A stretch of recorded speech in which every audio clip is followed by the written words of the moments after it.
relato comienza con un hombre que entra a una perfumería, a la perfumería Primor, y necesita comprar un perfume para el padre. Entonces, lo que quiero es que el lector se vea tan perdido como el narrador protagonista. Todos hemos entrado alguna vez a una perfumería para comprar un regalo.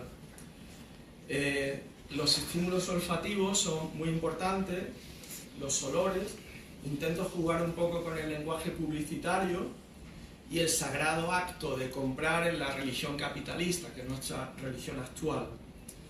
De hecho, hay aspectos curiosos en la construcción del relato. Algunas tardes iba a Primor en Calle Nueva o en Calle Larios, y empezaba a sacar fotografías de los perfumes. Incluso hacía unos traveling de toda la estantería con mi cámara. Entonces eso lo necesitaba para inspirarme, para sacar eslogan, la forma de los frascos, etc. Hasta que un día me viene el guardia de seguridad y dice: ¿qué está haciendo? Esto no... ¿Usted está comprando? Y digo: no. Pues entonces es una buena metáfora, o compras o sales, ¿no?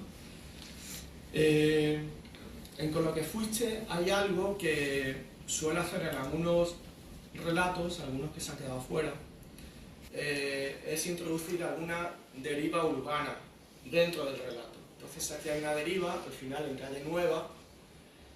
Si lo leéis y paseáis por Calle Nueva en Navidad, igual podéis identificar algunos aspectos de ese paseo por esa calle.